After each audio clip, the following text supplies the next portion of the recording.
All right, quiet please. Quiet please, ladies and gentlemen. Yes, in answer to your questions, we do have a ruling from the marshals regarding Nick's Gran Turismo incident last week. It has been determined that due to a factual error, he will be starting from pit road.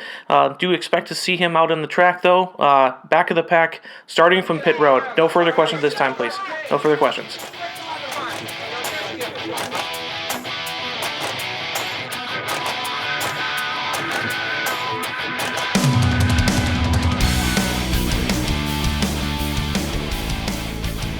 Hey everybody, and welcome to the Check Engine Podcast, the only podcast written, directed, produced, and recorded by three winners of the Spirit of the Race Award from the 2015 Salon 6 Hours of the Glen, Watkins Glen.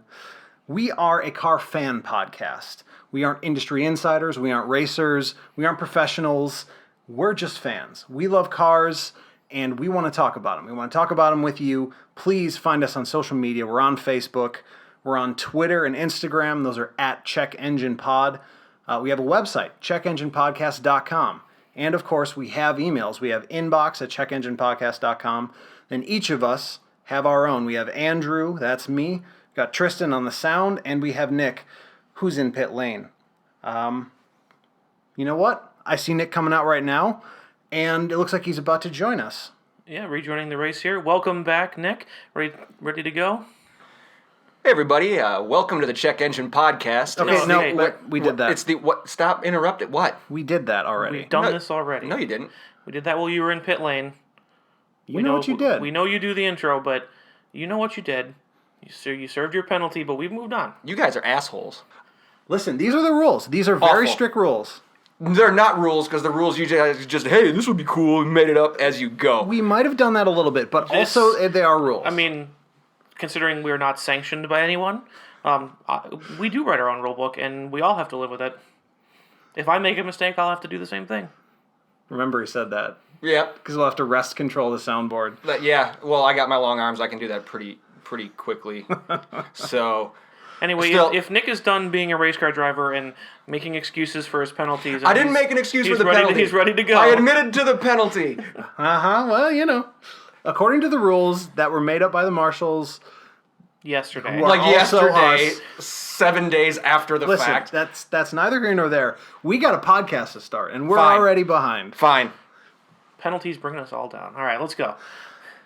Where are we at here? So we did the intro. Bring us back. We're lost without our fearless leader here, Nick. Bring us back. All right, everybody. So, as Andrew mentioned, be sure to find us on checkenginepodcast.com. You can find our podcasts at Google Play, iTunes, Spotify, Overcast, or Pocket Cast, and our home base is, of course, anchor.fm/checkenginepodcast. We already did some intros. We know Tristan's here behind the board. I'm here in a huff. Andrew did the intro. He subbed in quite well. Let's bounce to the beginning of our episodes. As always, we'll start with some pace laps. Neat car news, any quick news topics we want to discuss? I've got a couple. If no one else has anything. Yeah, go for it. I don't have anything this week. Well, the one I wanted to touch on, I guess, today is the fact that I heard that both Chevy and Ford are going to be cutting some cars out of production. Chevrolet is going to discontinue the Impala, which seems like it's one like they bring it back and then they stop, and then they bring it back and then they stop, and then they redesign and they bring it back and they stop. And they're also cutting out the Sonic, which I don't really think anybody cares about. Finally. Ugh. And there was much rejoicing. Yeah, I've never liked that car. You know, it was always the Aveo. They just rebranded it because the Aveo didn't sell. No one wanted it. It was crap. And I just think it never climbed out of that hole, even with, the, whatever it was, engine and chassis designed and tuned by the guy who ran Corvettes. It's like, nah, no one is buying that car for that. Not that one, no. Not that car for that reason. And then also, it's not just Chevy, though. As I mentioned, Ford is also cutting some out of the production line. And this one was way more of a surprise to me. No more Fiesta. I mean, what are they going to do? Because you need a small car still. And also, let's not forget the Fiesta is the number one selling car in the UK. That car isn't just going to disappear from the world. Yeah, they're going to keep making that. Are they going to make keep it in the UK, or like in Europe, and just cut it out here, basically? And I think that most of it, a lot of them for here are manufactured, I think, in Mexico. So I think they wouldn't necessarily have to stop production elsewhere to stop it here. But it does leave them with a segment gap when the smallest thing they sell is the Focus, which did just get redesigned, and I like it quite a bit. But it's going to be lonely in the small car arena without its little friend, I think. The hot hatch playground.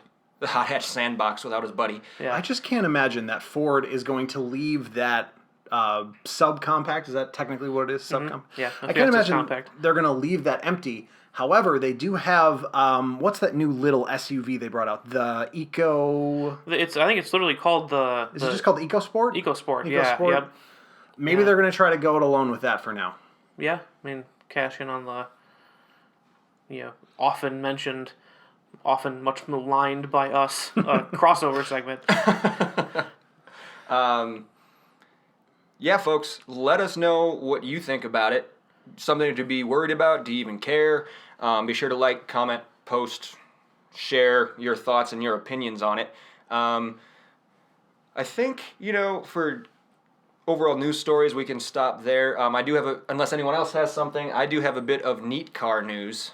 No, it's been a gray and lonely week in my car life. I haven't seen anything of interest. The only thing I saw that was even remotely interesting, because of its now probably almost unicorn status rarity, was a Jetta TDI Cup. Ooh! Yeah. Those were rare when they were produced. I mean, what was it? Just a sticker package and a retuned suspension, I think it was? Yeah, it was the suspension and brakes and stickers. Bigger brakes. It wasn't even, there was no engine output tweaking or anything. Right. I mean, they were rare when they were not sorta banned. And now after the Dieselgate, I wonder how many there really are still on the roads. They even exist. Right. Yeah. So that's kind of rare. That's cool. I saw a cool one this week, and picture possibly to follow up on social media, but I was going to open run basketball at the local church, and in a reserved parking stall, I should have taken a picture of the sign to see what it was reserved for, but there was a sweet Audi S6. It was blacked out. It was lowered a tad, not too dramatically. It wasn't too dramatically. You saw the picture. I know, but it's so troublesome when we talk about slammed Audis and VWs. But it wasn't like slammed. It was just a little bit. Just enough to make sure the arches are filled. Just basically that's what it was. And it was, they actually took the badging off. Like, the 4 rings obviously were there, but they took the S6 part off. So I was actually wandering around the car like, is this an S6? Is this an S8? What is it? And then I happened to catch the brake caliper, which had S6 written on it. Stamped into it, yep. Stamped into it. Yep. Cleverly done, Audi. But kudos to you, sir, whoever was in that reserved spot at the local church for the open run basketball with your very tastefully tricked out Audi S6. Reserved for real cool dudes. Who drive. That's what that sign would say. Maybe, I don't know. I should have taken a picture of the sign. So I could remember I was too enamored with the car, though, to worry about the sign. That happens. Great car. Great car. All right. Andrew, what is the main topic of tonight's episode? Tonight we got, I think it's going to be a very interesting one. Everybody knows an armchair quarterback, someone who on Monday at work is like, well, if I was the coach, I would have called this play, and that would have won the game for sure. I am a Hall of Fame armchair quarterback, by the way. Well, you're a Chargers fan. You have to be. I just got inducted last year. That's impressive. Yeah. But everyone knows that guy. People who like cars also do this. Of course, we love cars. Our ideas are all infallible. We know this. Just like every armchair quarterback, every play you call works. Yeah, every time. Yeah. So what we're going to do is make ourselves king for a day of an automobile manufacturer. We're going to tell you our ideas for what we would do, and obviously all of it would work out, and it would be brilliant for everyone involved. Everything we're we're touching is going to turn to gold. The 3 manufacturers are all going to that we talk about are all going to be the number 1 selling manufacturer in the world. Obviously. Yep. Yep. Perfect. It's going to be perfect. It's like hindsight being 2020, but your foresight is 2020. Yeah. Everything works. It cannot fail. It will not. Will not fail. Who is going to kick us off? I can start. I'll. It's my game. I'll give you an example. Okay. I'm going to stick straight down the fandom boulevard. I am going to talk about being king for a day of Hyundai. I like their cars. I like what they do. And they've earned a certain level of customer appreciation from me just by consistently improving. So the first thing I would do, the very first thing, I'm sure some of you have heard, and obviously the 2 of you in this room know, Hyundai's bringing out a super hot version of the Veloster Turbo called the N. Yep. Yeah, they're testing it as the i30, and in Europe right now it's getting rave reviews for both power levels. They're offering it in 2 upgraded 240 horsepower in the medium. I guess if the Veloster Turbo's mild, then that would be the medium, and a super hot at 270 horsepower. Both of them are getting rave reviews. The Black Label Valentina. Yeah, of the Black Veloster. Label, yeah, exactly. Anyways, I think this car could be a revelation. Exactly like the Focus ST was when it came out. But I worry that Hyundai's going to miss it by underproducing. I was talking to some of the people at the local Hyundai dealership where I bought my car, and while they are the number 1 dealership in Wisconsin in terms of total sales and have been for something like 5 to 7 years, they might not even see one of these things. That's how badly Hyundai's going to underproduce the N at present. Oof. Well, isn't part of the whole N branding exclusivity? Yeah, but You don't want to mass produce a special production thing. Yeah, but there's exclusive and entirely unavailable. Right. And you got to remember, while part of it is exclusivity, the Focus ST is exclusive, but you can get them. They're eminently gettable. Each dealership has one. They have 3. Griffin Ford down the road, I think, had 5 at one time. I mean, you can get them, but they're still an exclusive car. Quick plug of Griffin Ford. You're welcome. Well, I was going to say the local Ford dealership, but whatever. That's the local Ford dealership. Yeah. So that would be my first thing. I would up those production numbers. Next thing I'd do, take that i30N, bring it over as the Elantra N. Yeah. Elantra GT N, sorry. The name's a little complicated, but whatever. I think you got to have that car here. Then you have to take that car and put it in IMSA. You have to bring it to the race circuit. They already race it in Pirelli. It does well in Pirelli. Mm-hmm. You have to bring that here. It's 2 for 2 so far. Yeah. Exactly. With a 1-2 finish in both of them. Yeah. That's doing pretty well. And the next thing I would do, still related to this, all in the same family, which Hyundai is actually doing, I don't want to take any credit for it, but I did write it down here before I ever saw pictures, so are they reading my mind? Probably. I would make an Elantra sedan N. That is something that Hyundai is actually going to make. They're testing it right now in the Nürburgring, and it's going to be, Tristan, you're going to love this, it's going to be a liftback. Oh. And they're making it in, well, they say 300 horsepower, so I'm guessing it may be the 270, or it may be, or it may be even boosted more. Yeah, I like spicy sedans. Spicy sedans and spicy station wagons are my thing, and that's kind of almost both with the liftback. Yeah, I love it. I'd be all over that. So you got to expand the N brand. You got to make that a real thing. Next thing I'd do is continuing their push for, and this sounds weird, continuing their push for hybrid and electric cars. Because I drove the newish Ioniq, the Hyundai Ioniq, and even though the Prius first came out in '97, and car shopping with my mom, or Was it really that long ago? it was already? 1997. Can you believe The it? Prius is a 20-year-old plus car already? Yeah, the nameplate. Yeah, Holy Crazy. crap. We're old. we are old. So's the Prius. So it's crazy. But I've driven a couple different versions of it and a couple other electric cars. Not until the Ioniq, which came out here in 2017, was there a hybrid here in America that actually felt like a car.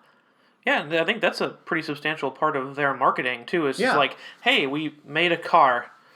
It's a hybrid, but it's also just a car. And that's appealing. You get into it, it looks like a car. You have a regular shifter knob. In front of you is not some stupid hybrid thing. It's a speedometer and there's a tachometer. It has all that, eco screenage, and this is doing that, that's doing the other thing. The batteries are doing this, but Leaves lighting up everywhere. yeah, but it's just in the center stack. It's just a car, and it felt like a super super refined version of my old Elantra when I drove it, which for a hybrid I think is an amazing achievement. Hyundai can do this.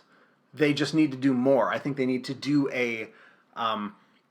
perhaps a hybrid Tucson with four-wheel drive and just go right at Toyota, right at them. Yeah, like go after the hybrid Highlander. Yep. Absolutely. And I've rental driven hybrid Sonatas, and other than there's a lot of whiz-bangery going on the dashboard, they are entirely normal to drive and get really good gas mileage, and keep it simple.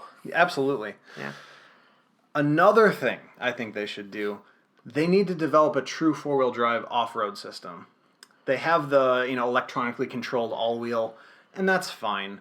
But you're not gonna win new fans with that. Nope. You need something with some punch, and maybe they could put it in that little Santa Cruz. Remember that crazy concept truck they had, I think, 2 years ago? With the extendable bed?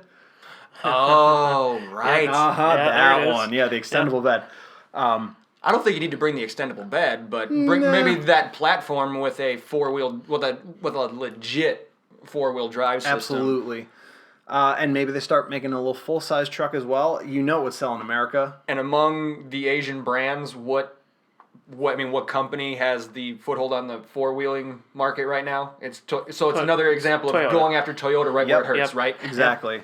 And like, what if I could buy, instead of a 4Runner, there was a Hyundai option. Or even Nissan has a very, very, very, very dedicated truck, I guess. Truck buying crowd. Yeah, cult. Yeah. But it really is. With the Frontier and the Titan. Much bereft at the death of the Xterra. Yeah, absolutely. Oh, yeah. Absolutely. They were so mad at that. Yep. Here's a sentence that I think everyone here will get, but I'll probably have to explain.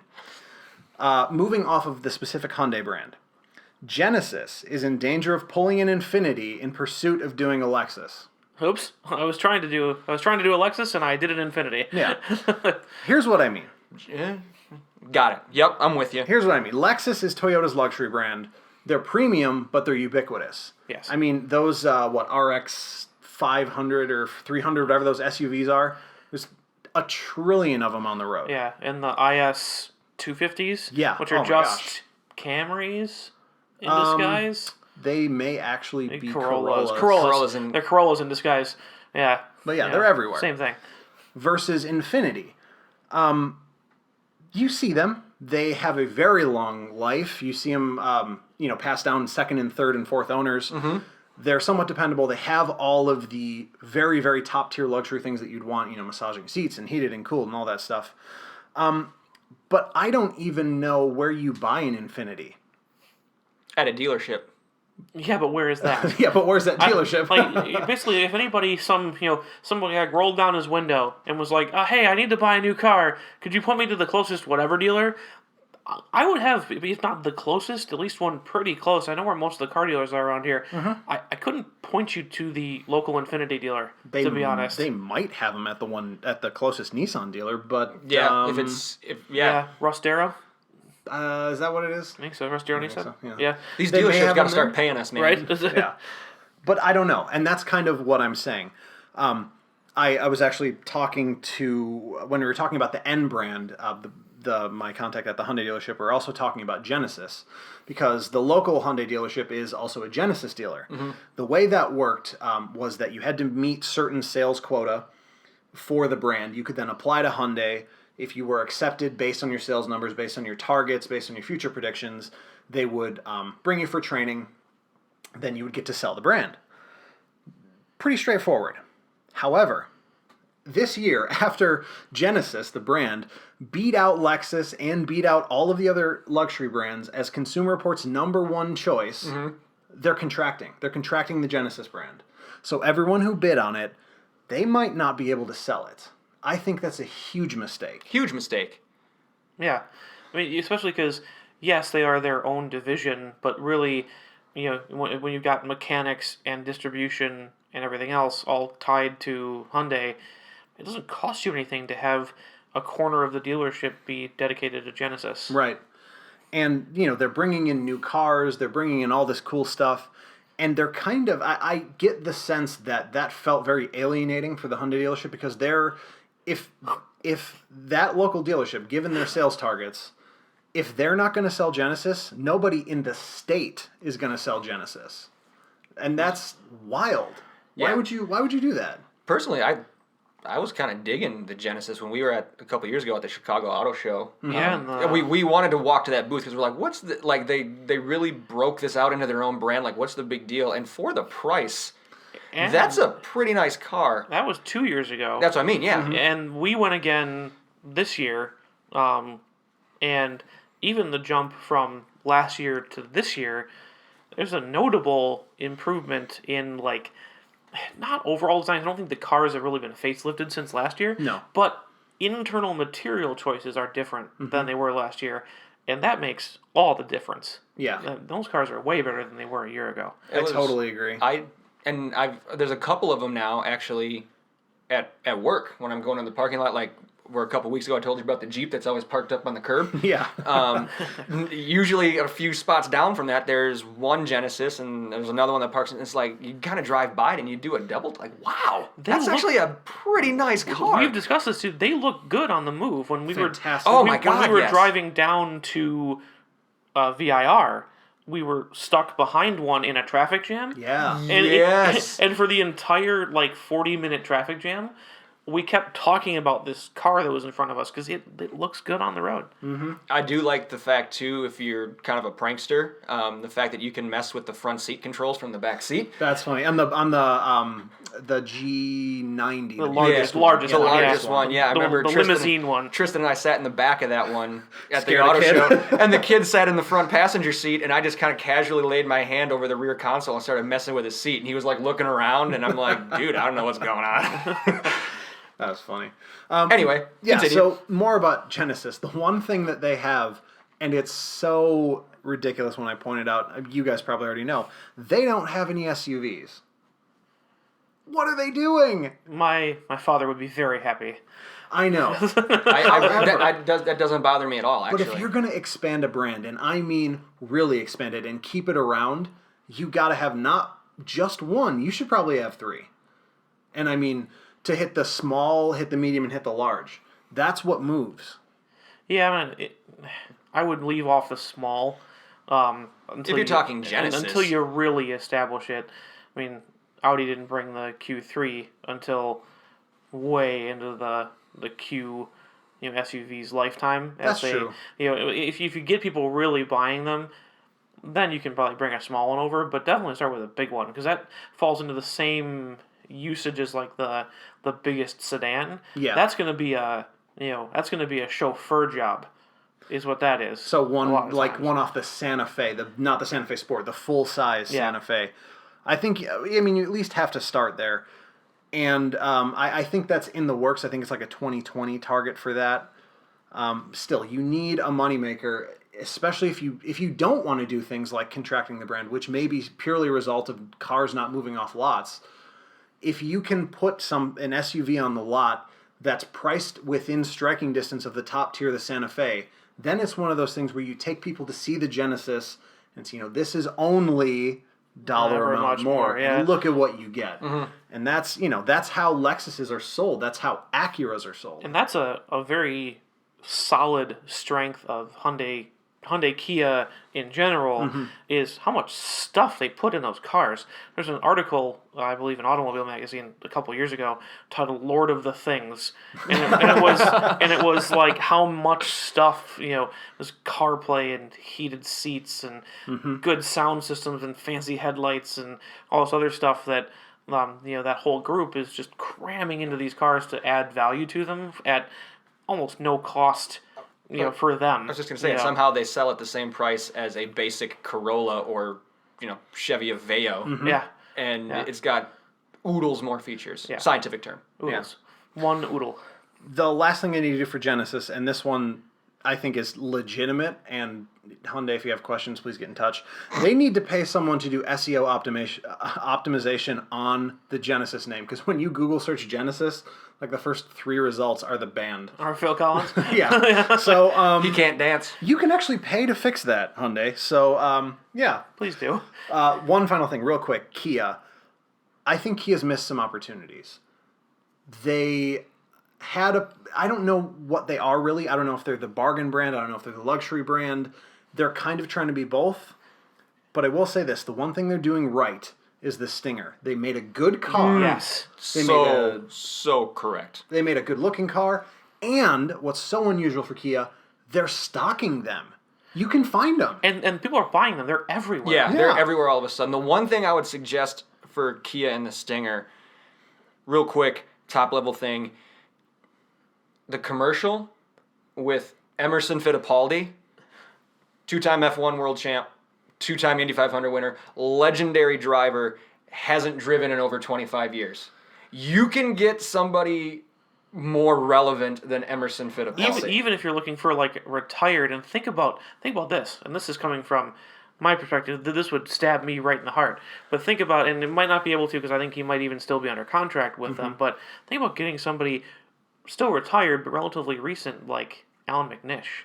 You know, somebody like that, something that, Sure. that in sports car people's minds is still very, and sports car is the other big thing too. You know, Fittipaldi is a bunch of open wheel stuff, and you know, when you look at the Stinger, people who are interested in the Stinger are going to be people who are going to our particular favorite types of races, these sports car, you know, GT car races. So if you can get someone with a sports car background too, that would be cool. How relevant is Emerson Fittipaldi? His grandson just made his IndyCar debut last weekend.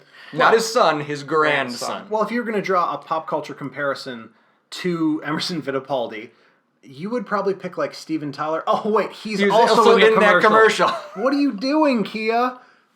That's the interesting thing too. But Aerosmith is still pretty popular. Yeah, when you talk about though too, You know like, it is. You know they are. You talk about you don't really know what they are, and I think I might know what they're trying to be. I think they're trying to be the brand for those kids. You know, Hyundai is like the more kind of grown up one, which is why the Stinger is kind of odd. It's I see 40, 50-year-old men driving them and no other Kia. Yeah. You know, they'll buy... The they'll Stinger buy is a cheap midlife crisis. They'll buy it, yeah. There you go. Kind of. It's a cheap here you midlife go. crisis. As far as branding goes, it's for the kids and those that want to be kids again. Oh, wow. Boom. That's Gold. good. That's good. Yep. Gold. Kia, Ring us up. we have an email address. Just send us an email.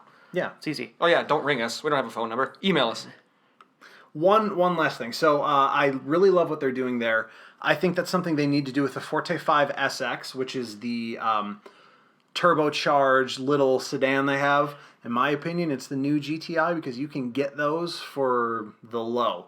I mean, if you can Yes. if you can find Yeah. one, that's the difficulty. They don't really make a lot, which they should. So follow the Stinger model. And the last thing they need to do, they really, really, really need to make an all-wheel drive Soul Ooh. with the 201 horsepower engine in it. Yes. That would be bonkers. They made a concept of it, and it looked fabulous. A little bit of a lift, real 4-wheel drive, all of the roof racks and lights and this and that and the other thing. It was all decked out, and it looked great. Hella lights, bro. Hella lights. Hella lights. They just need to do that. It's time. Everybody wants it. Everyone wants it, and people would definitely buy that. Oh, yeah. Oh, they totally would.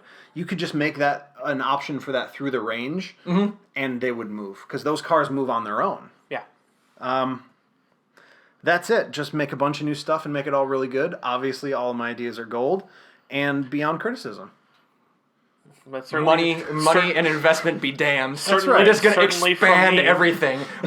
It doesn't Just matter. do more of all of it. It's all highly possible. Hey, if you can borrow it and then you can sell those cars, it doesn't matter how much you have to borrow. yeah, it's You'll Tesla. pay You it don't back. even have to sell the cars. Exactly. That's true. Yeah. Much less. Ooh. That is true. Shots fired, and rightly so. Nick, you want to go next? Oh yeah, what the heck? I'll give this a shot. So the brand I chose to go with, I think you're gonna find folks that were just following along the fandom thing. Grew up in a GM household.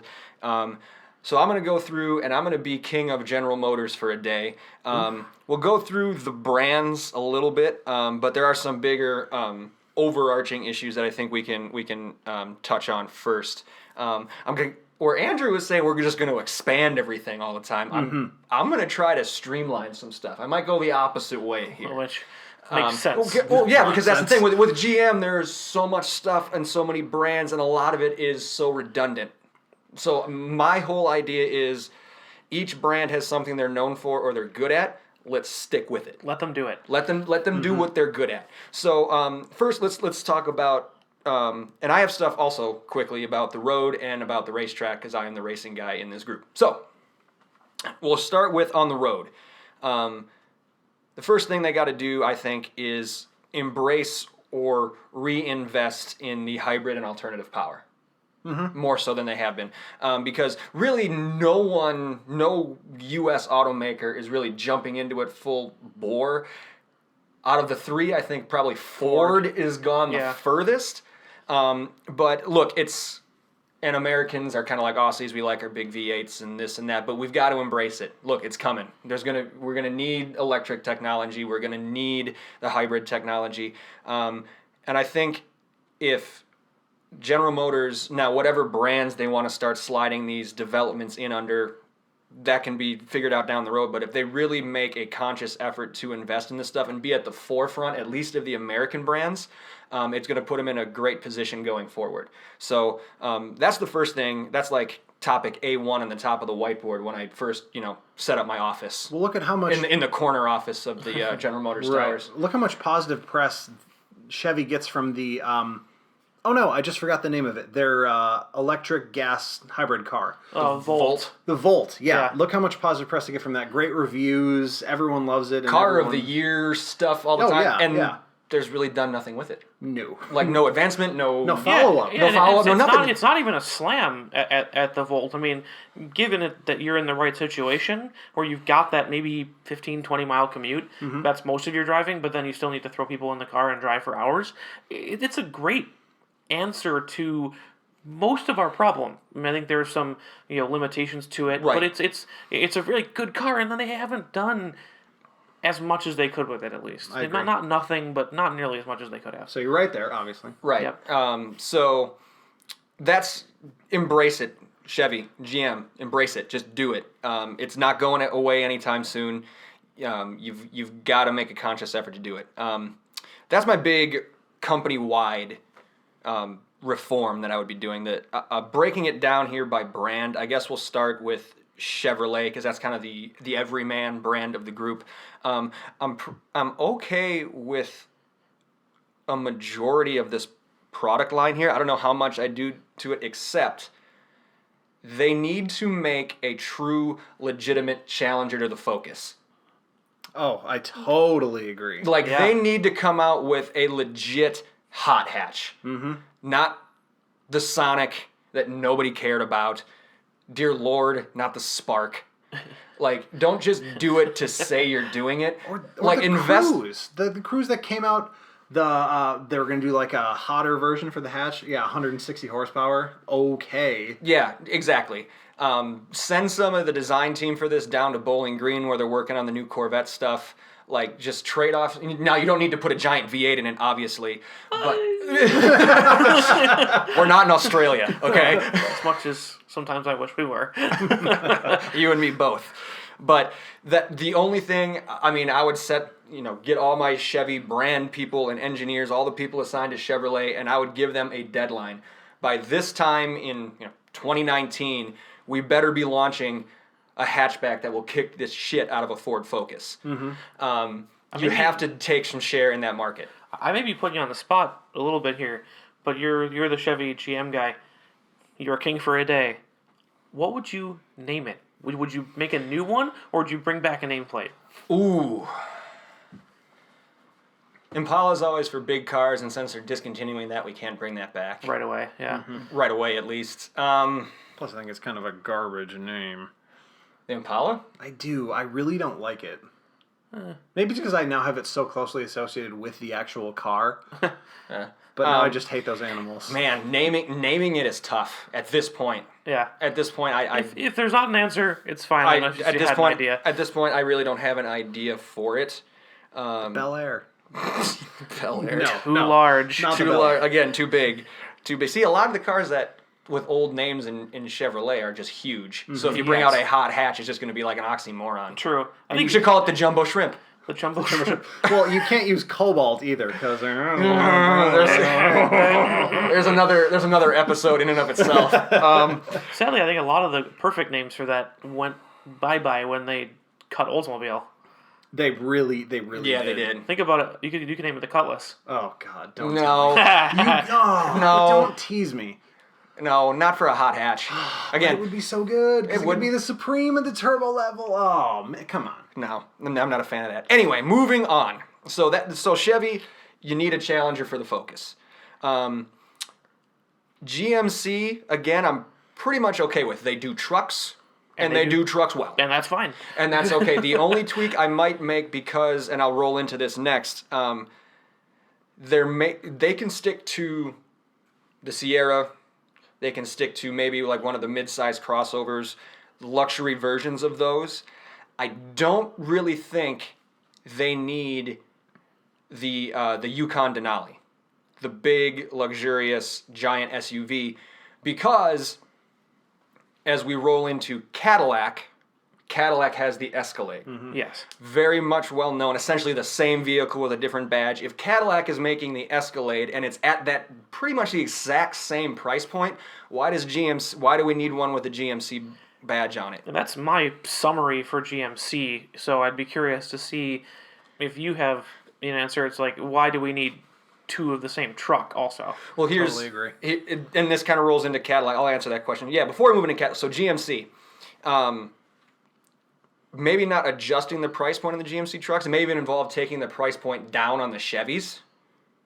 Like so Chevy is going to be the everyman's brand. Maybe bring their truck prices down to make the GMC seem a little more exclusive, right? So if I'm paying, 38 or 40 grand for a, decked out Silverado, how much difference is that between, that and a 42 grand Yeah. Sierra? Especially Right. without looking at the cheese grater grill on the front of the GMCs, I cannot tell a difference. It's a Right. It's a Silviera. I totally- It's a yeah. Sierrado.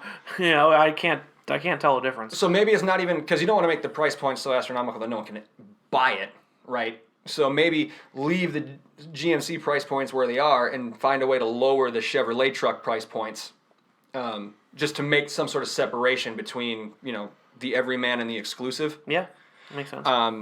But yeah, I think you could do away with the Yukon if you've got the Cadillac Escalade. Because again, it gets kind of redundant, and they are at the exact same price point. For Cadillac, my overarching theme is just add value somehow. Like somehow add value. So like, why am I paying, for a CTS, 15 grand more than I am for a Malibu when besides headlights and a badge, they are the exact same thing. And they feel They feel the exact same. Like feel put the some sort same. of technology in the suspension. Put a different type of engine in it with more power. Actually, don't use steering wheels from the leftover Malibu parts bin. Steering wheels, switchgear. Yeah. Yeah. So for Cadillac, I would want them to find a way to differentiate them. Yes, you're going to use the same platform. It's cost effective. You're going to build it on the same frame or the same chassis. Fine. Everyone does that. Everybody does that. Every car company in the world does that, and that's fine.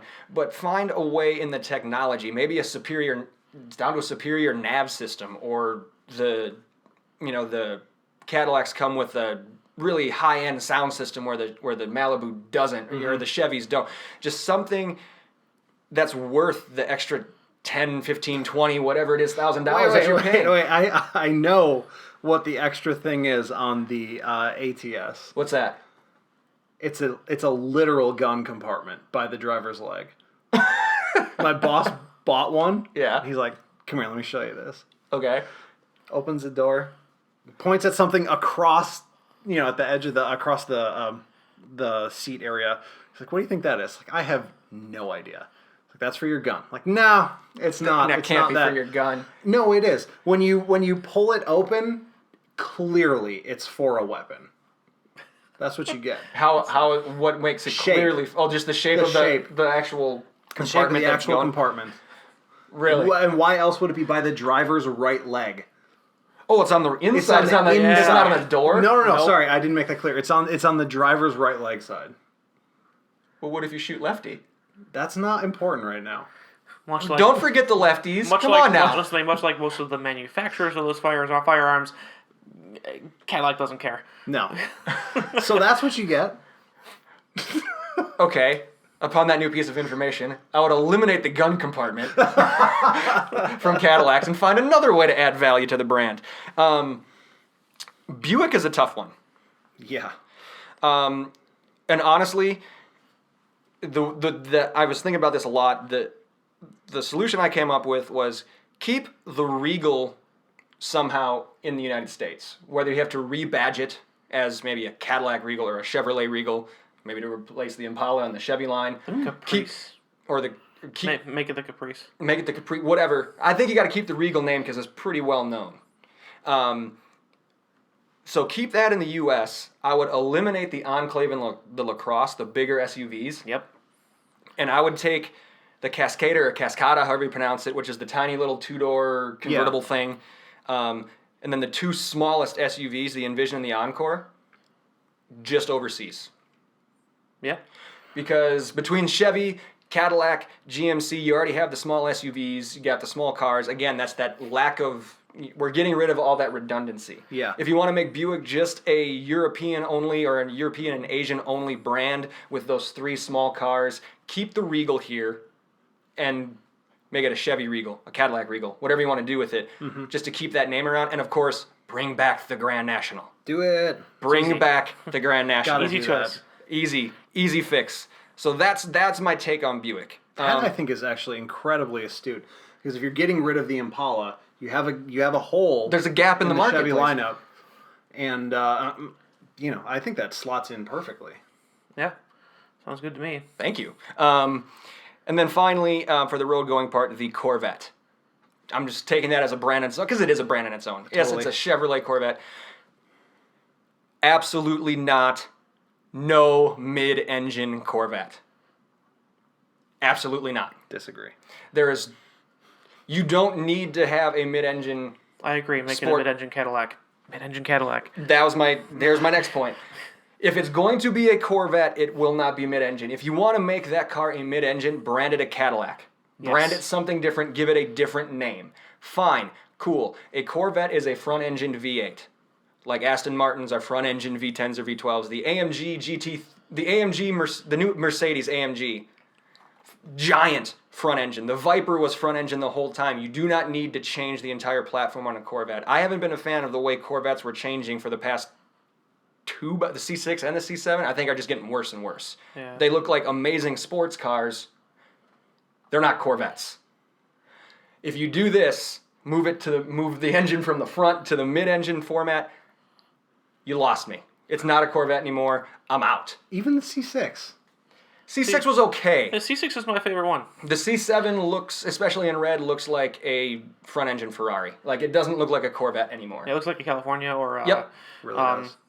What is that? GTB I can't remember. one? I don't. Yeah, but yeah, Ferrari has one of those, and it looks just like that. It looks just like that. Yeah. So, and then real quick before I wrap up, because Tristan, I know we got to get to you, touch real quickly on what GM should do on the racetrack. And tying back into the embracing, reinvesting in the hybrid and alternative power, GM, one of their brands needs to go into Formula E as a manufacturer. Yep. Yeah, There is no U.S. brand racing there. If they are Chevy. the first ones, it's Chevy. It's got to be Chevy. it should be probably because Yeah. Chevy is their main racing arm anyway. Yep. Cadillac brands the prototypes, but really it should be Chevy. And to be the only U.S. manufacturer racing in a worldwide electric platform would be huge for PR. And then you can use the technology you learn on the racetrack to invest in these road cars that I To talked about. reinforce the already strong electric and gas electrics that they have. Yep, Yeah. exactly. And then the last thing involves the Corvette racing in IMSA right now. I feel like, now this is something I'm not dead set on. This might be something for review with the board. This isn't an iron fist thing. But maybe take those factory GTE spec or GTLM spec to the World Endurance Championship overseas full time. And as far as racing here in the States, whether it be in IMSA or the Pirelli World Challenge, run that Callaway GT3 Corvette as a customer program. Yeah. Wow. I mean, the U.S. fans still get to see the Corvette, but if you want full factory support, the quick car, I think it'll do better. It'll make more of a wow factor in Europe full time besides just that one appearance at Le Mans. Look how popular it is at Le Mans. Yep. When it shows up. I mean, the demand is there to see that thing racing overseas. I think you give the people what they want. That is my take on General Motors. 100% foolproof. Oh, clearly. Every idea 100%. is a winner. Tristan. Exactly as good as my idea. Now, we're all sticking with our fandoms. For me, I, despite many other things that I am invested in, I am at heart a VAG fan, Volkswagen Automotive Group. I saved myself for last. The VAGs. I saved myself for last. Don't say that. Don't say that. There's a tool called the VAGCOM. It's there. But We're going off the rails. I saved myself for last because compared to your, two relatively expansive plans for multiple arms of companies and each brand had its own scheme, really my emphasis is primarily on Volkswagen. I think Audi's doing pretty well. They're doing racing in Formula E. They did step out of WEC. They were hurt a little bit by the whole Dieselgate thing as far as funding went, but A little bit? But I'm seeing it not as much as Volkswagen. Yeah, that's the biggest thing. Comparatively, a little bit. You see them everywhere. People are buying new ones all the time, especially the Q Series SUVs. Yes. Your neat car news was an Audi. So Twice so far. Twice. Yeah, that's right. So I think Audi's doing fine. My emphasis, if I were king for a day, would be to try to rehab Volkswagen Group. Actually, Volkswagen automobiles, just the VWs. And I think where, in my mind, they started, the issue lies in the fact that they're starting to fade into just the background noise of, front engine, front wheel drive family cars. They don't stick out compared to Toyotas, Hondas, Hyundais, Kias, Chevys. They don't stick out. And that would be... Sorry, you just connected a dot in my head. I think the reason they're fading, part of it, Hyundai bought all their designers. Yes, They that's bought them all. part of it, yes. They now own them. Yes. So, folks, if you're driving down the road and you see something that you think is a VW, it's probably a Hyundai. A Hyundai or a Kia. Or a Kia. Yeah. And so with that in mind, I think two things need to be done. I think we need to find some new, fresh design language, probably a younger designer. Mm-hmm. Totally, while keeping critical pieces of the VW brand in place, especially like logo placement and size and things like that, get a new design language. I'm not a design person. I don't have any suggestions for you on that point, but if I were king for a day, I would be right on the hunt out of every design school looking for somebody to put together something more distinctive for me. They keep revamping all their designs, and they either get more bland or just plain worse. Mm-hmm.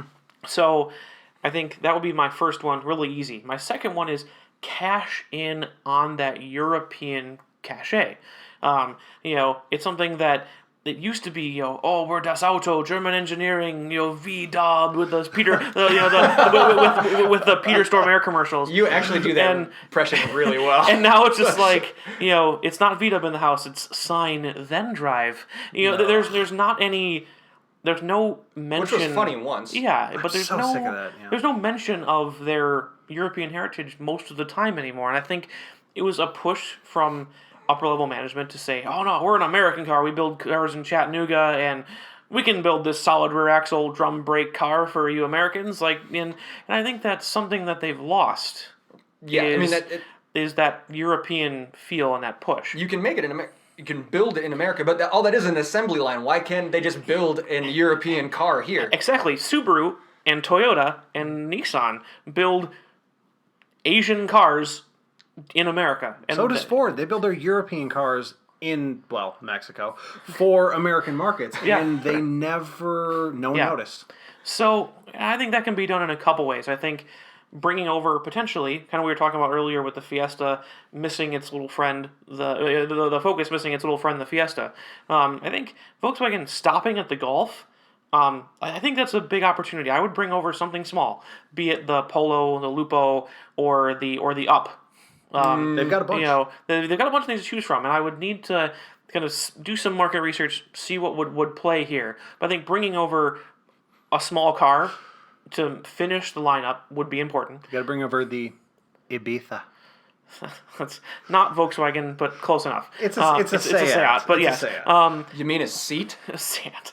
It's a Seat. Seat. It's a seat. Seat. Ibiza. But I think that's critical, is to finish the lineup. I think it's missing the smallest car. And then, you do things that are interesting because they're European. That's what drove people to Volkswagen in the first place. You know, you can get Mercedes and BMW station wagons because they make them in Europe, and they say, well, people might not buy them in a huge number here, but we'll bring them over and we'll sell a few of them. It'll be worth it. Volkswagen Group entirely, and this is the only critique I have for Audi is because they got caught up in the whole thing that Volkswagen Group did of not bringing over their station wagons anymore, except in their kind of like roughed up crossover form. And I think bringing back the station wagon option and re-emphasizing the fact that, hey, you can have your family in a German engineered fine piece of machinery for the low cost of whatever. I think re-emphasizing that is critical. They've lost that flair of being a European brand. Just like people go and buy a Passat in the same way that they would buy any of the basic things like Honda Accords, things like that. When even without any redesign and with some of those kind of Americanized changes in place, they're still a better car. Mm-hmm. I've rented. My dad has at this point almost coming up on 150, if not over 150,000 mile Passat. That is a notably better car, even in its cheapest trim, than a lot of the cheap Nissans, Hondas, and a couple Chevys that I've rented. I mean, it is even dialed back. It is a far better car, and I think they need to emphasize that. They don't emphasize how much more fun, how much more of a driver's car, how much more refined and European their cars are, and even if I were king, turn that up a little bit, could be even more so. And I think if you pull on those strings, you don't lose people necessarily. I don't think you're going to alienate a whole lot of people by saying, hey, come buy this really well-engineered car. I think, so I think you're not going to miss out on very much doing that. So I left myself for last because mine's very simple. I don't have a lot of needs regarding, what this company can do. It's other than bring yourself back to the foreground. You had those ridiculous advertisements for the GTI, like, what does your fast look like? And it was a little like, Funko Pop demon looking guy in the backseat of the GTI. I totally forgot about those. The Peter Stormare, unpimp the auto commercials. Those are great. Yes. Really classic stuff like, instead of the GTO, my kind of GTI song. Yes. The guy throwing his shoe at the tree and the golf falls out of it. They have a lot of funny, so I think they need to bring back actual humor, funny and focused on their European breeding commercials. I think bringing that back and re-emphasizing their Europeanness and say, hey, you're a family. You might not be able to buy a Merc or a BMW or an Audi even. Come to us. We still have that German engineering for you. You can still get that in a car that makes sense, for most people. And that would be my only request. A personal thing, if I were king for a day, just because I know I would like it. And seeing as in this scenario, all of our decisions are infallible. Clearly, if you like it, everyone has to. Yep. So I would bring back. It's illegal to think otherwise. Exactly.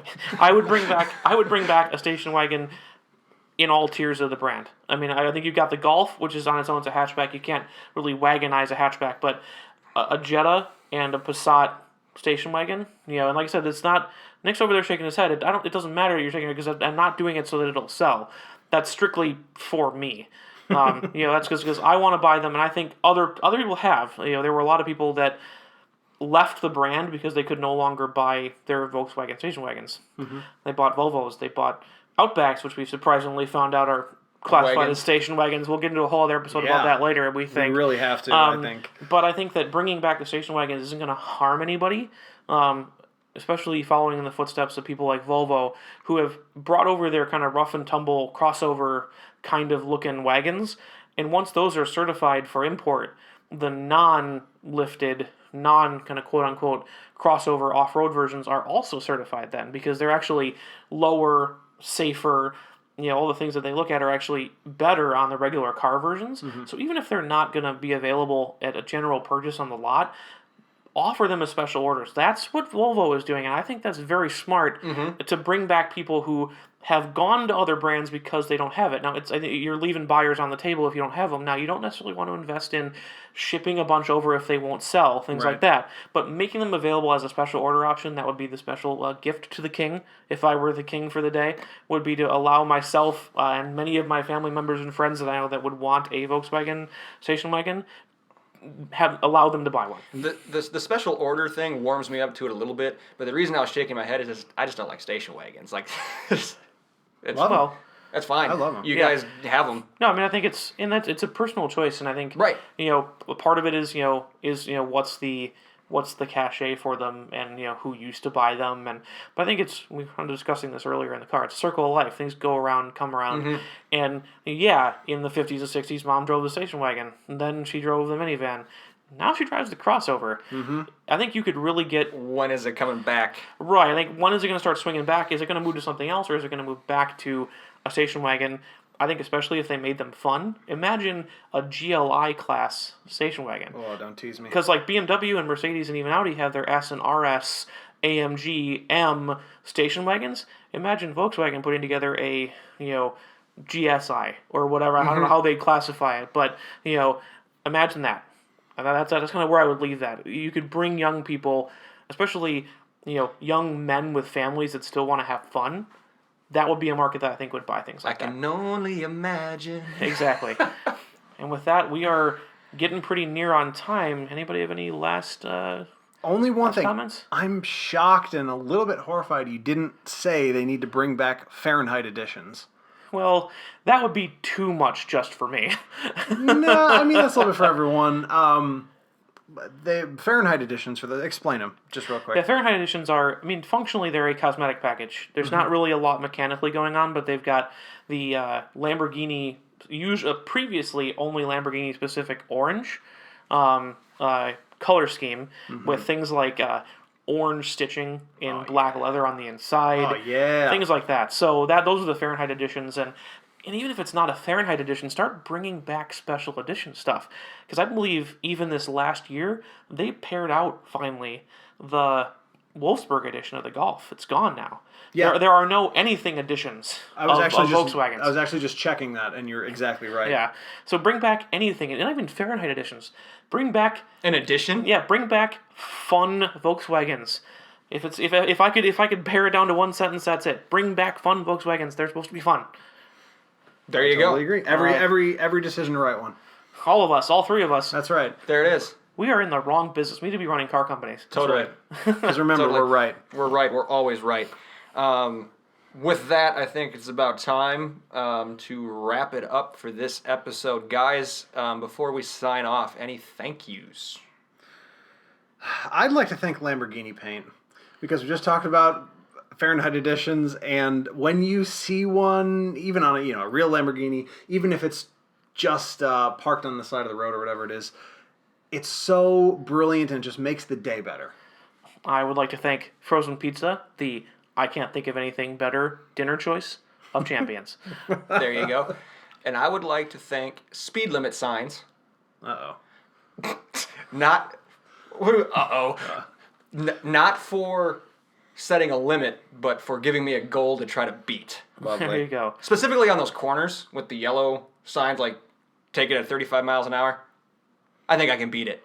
Totally agree. And as always, we'd like to thank you, the fans, for tuning in. Even if we suck, you guys are always awesome. Find us at checkenginepodcast.com. Anywhere that you can find a podcast being streamed, specifically anchor.fm/Check Engine Podcast. Find us on social, Facebook, Check Engine Podcast, Twitter and Instagram @Check Engine Pod. And with that, we will talk to you again very soon. Thank you.